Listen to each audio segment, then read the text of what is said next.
Hey, let me get my mug up there. There we go. Happy Tuesday and welcome to the Art of Relationship show, everybody. Hopefully everybody's doing well. Everybody is doing awesome, okay? Now, how often have you heard me talk about expectations in a relationship, okay? And a lot of people, you know what, I might overdo it a little bit. I might talk too much about it. But is there such a thing as talking about too much about what you want in a relationship or in a marriage?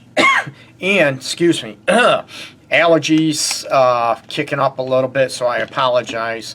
Looking at those aspects, you know, what is important to you, and, you know what, do you ever explore what do you want in a relationship? What do you want in a marriage?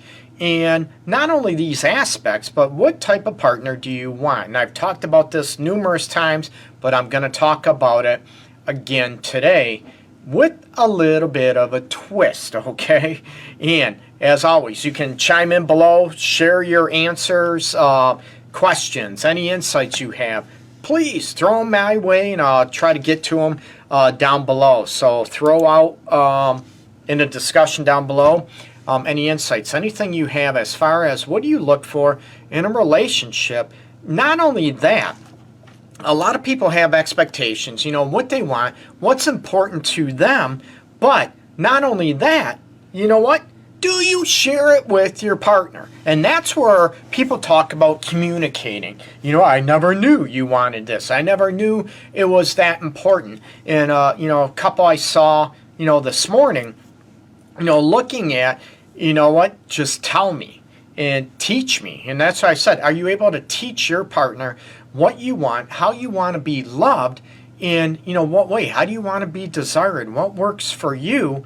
And what would it take to feel more connected in your relationship? And about these expectations, do you want a relationship or a marriage where people, you know what, have that silence, but not only the silence, the deadening silence, if you will, but it's about that comfort level in the relationship, in the marriage, about, you know, you can have that comfortable silence where you don't have, you can be next to each other, you can have your legs wrapped around each other, laying on each other, holding hands in bed, watching a movie together. Don't have to say anything, but you're comfortable with each other. It's not like, oh my God, I'm bored. It's like, you know what, oh my God, what do we talk about? It's not about that. It's about the comfortable silence. Some people have a hard time understanding that comfort level in a relationship where you might not have to talk about anything. And I'm all about communication. I'm all about talking with one another and trying to work out issues and trying to be on the same page and communicating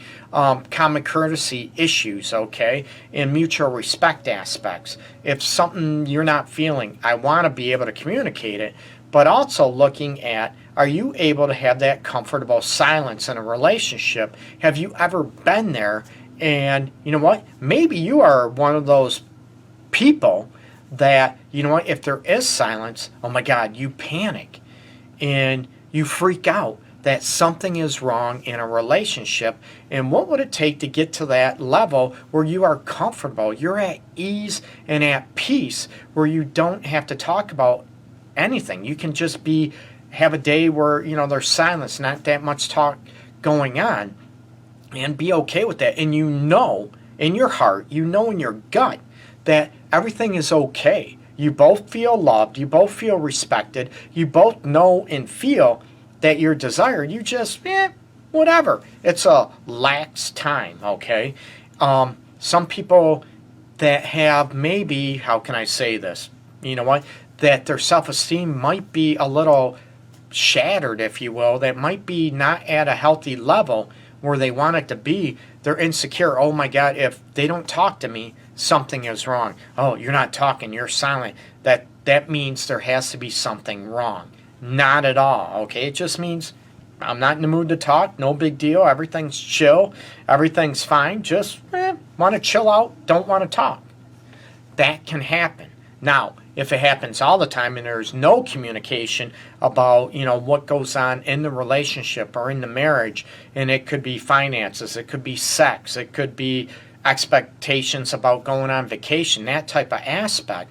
Absolutely. There's a definite problem if there's no communication at all, or a lack of communicating about the important aspects of your marriage or of relationship, okay?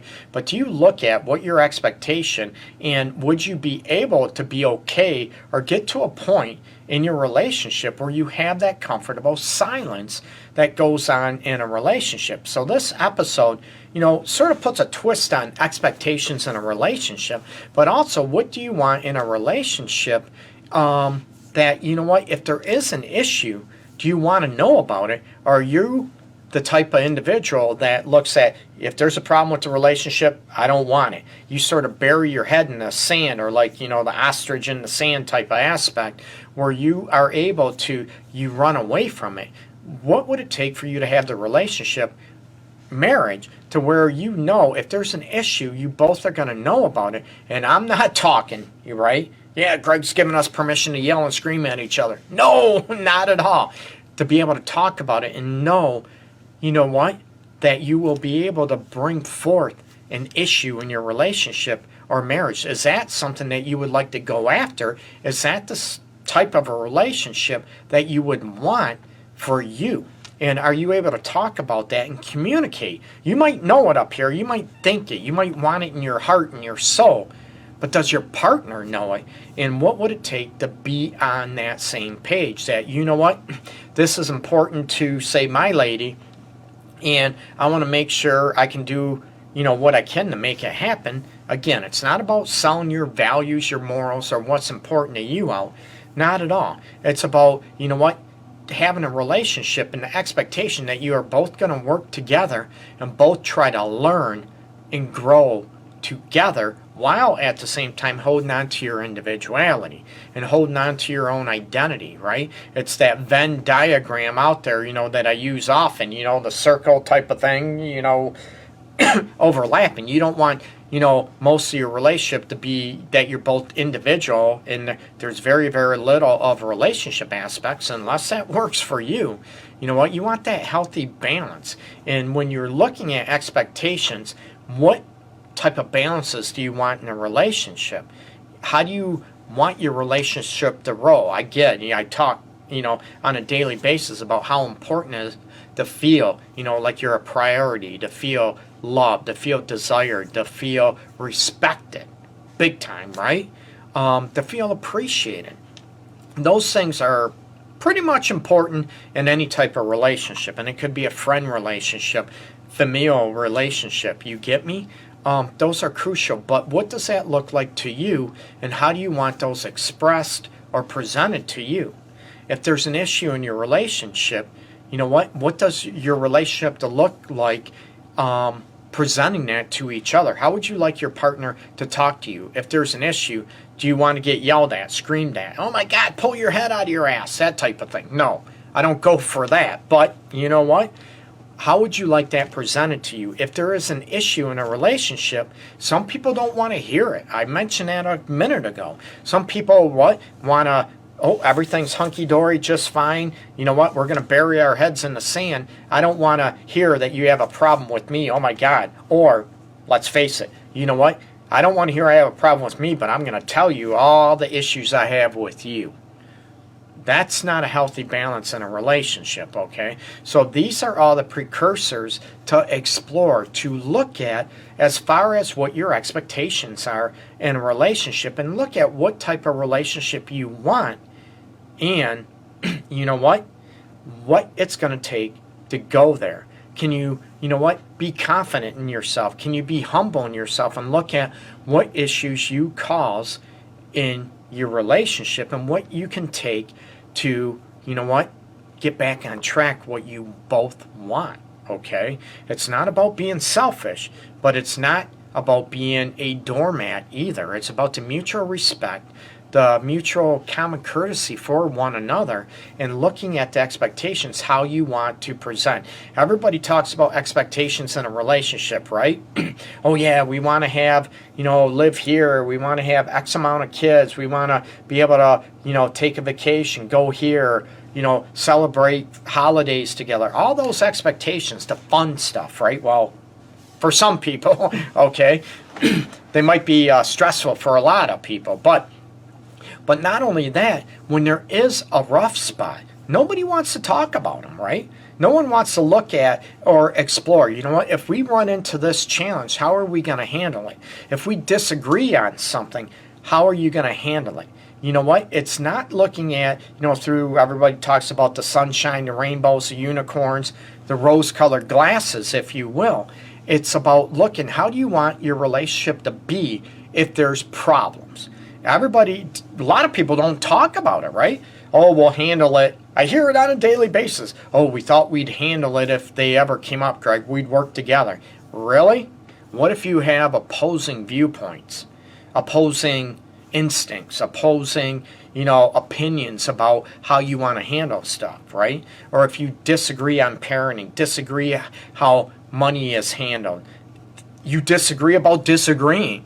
How is it going to be handled? How do you work on those issues? And that's what this episode is about. You know what? How do you want your relationship, or how do you want your marriage if there's a problem in it? How do you want to handle it?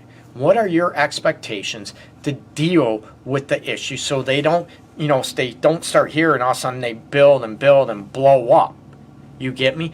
They might be a little issue and it doesn't turn into a big issue. Or, you have a bunch of, which is very common, you have a bunch of little issues that can be handled, smoothed out, no big deal, but you don't talk about them, you don't deal with them, or you ignore them, or you turn them into a little issue, turns into a big issue, and you have a bunch of little issues that explode into a big issues that can destroy your relationship or marriage. I don't want that for you. But you know what? If we have an issue in the marriage, what do we do to correct it? What do we do to get back on track, to still feel connected, to still feel respected and loved? That we just might disagree on those issues. A lot of couples don't investigate. They don't explore. They don't talk about, if we have issues. No one wants to have issues. I don't want to have issues. Let's face it, does anybody, I can't wait to have a problem in my relationship. I can't wait to get married so I can get divorced. I don't know anybody that, in that situation, other than maybe people that are gold diggers and using people. I'm not into that. But most people don't go into a relationship or marriage, oh my God, I can't wait till we have problems. Woohoo! No, they look at it through those rose-colored glasses that everything's going to be peachy. Everything's going to be great and terrific. Yeah, we'll have little issues. You know what? They pretend up here, little issues, no big deal, right? But when they happen, a lot of people panic. A lot of people, freak out. I don't want that. The anxiety just kicks up, whatever. I want you to be able to look at, what can we do if we have an issue? Would it be easier to maybe write it down? Email somebody. I'm all about talking face-to-face about problems. Big time. I'm all about the human interaction, the human communication, that you can see the remorse and guilt in each other's eyes, that you can see that the person cares, that maybe they hurt you, they didn't mean to disrespect you. It's very difficult to hear that or see that through a text message, through an email. You get me? So I'm all about the one-on-one, the personal conversation, right? Do you have expectations of, if there is an issue, that you're not going to air it out in social media? Let's face it, right?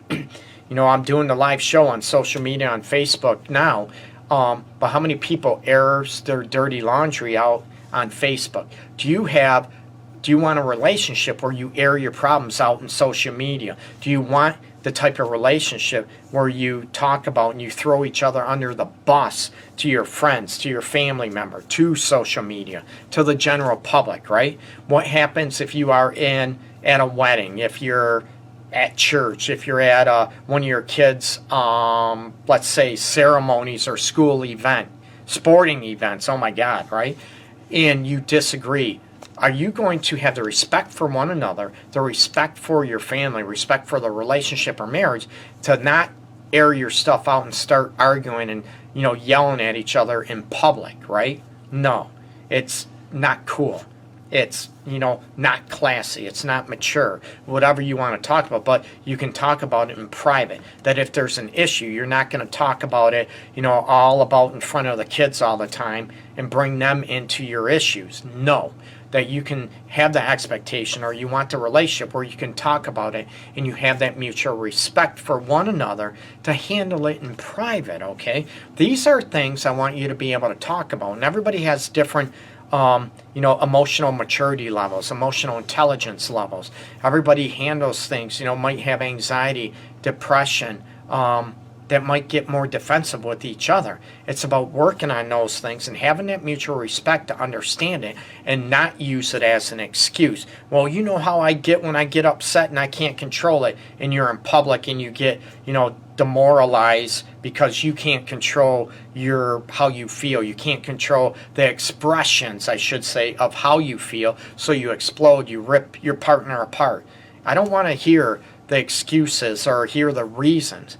But can you work on those aspects? I'm not saying it's easy, but can you own that, not use it as excuses, and have that respect factor? So look at, how do you handle disagreements? How are you able to, handle disappointments in your relationship? What type of relationship, or how do you want your relationship to go when there is disappointment? So talk to each other, okay?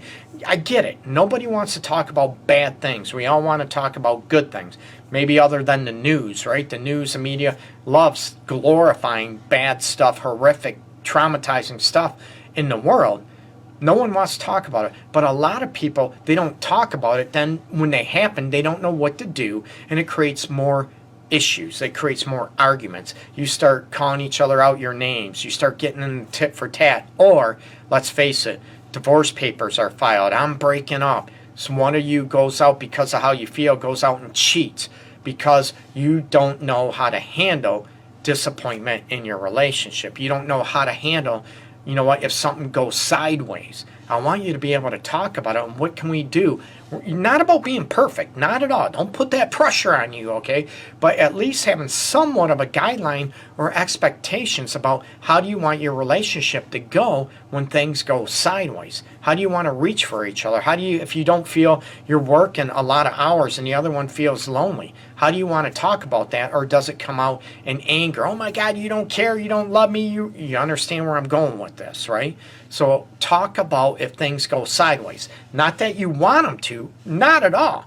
But at least trying to have somewhat of a game plan about when things do go sideways, how you can handle it, okay?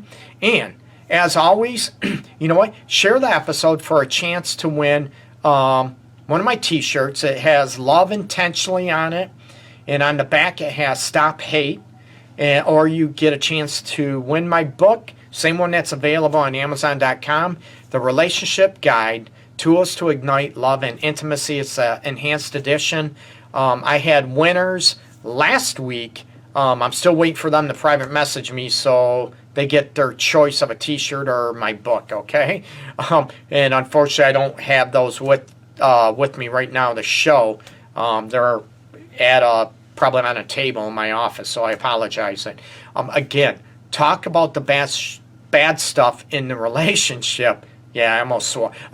Talk about how you want to handle things if they do go sideways. If issues come around, how do you want to be able to communicate those, talk about them, and be respectful and have common courtesy for each other and still care about what each other feels. Big difference, right? That you still want to feel loved and you still want to feel respected in your relationship or marriage, especially if things go sideways. A lot of people don't want to talk about them, and I'm going to tell you, you're going to end up getting in trouble when they come because you're not going to know how to handle them, and a lot of people are going to panic. A lot of people get anxious. Let's face it, it's not fun. I get it. But I'm trying to help you avoid that stuff, okay? Or, you know what? If problems do arise, life happens. We all know this, right? We can't predict a lot of things.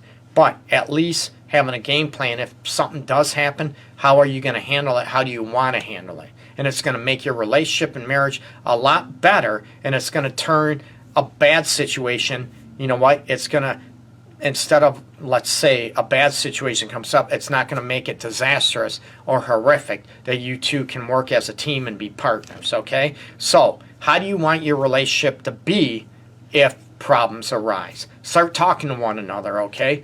Thanks so much for paying attention. Next episode will be this Thursday, 12 noon Eastern Time. The Art of Relationship show is live, okay? Take care, everybody. Peace and love as always. Everybody take care. Have a great Tuesday.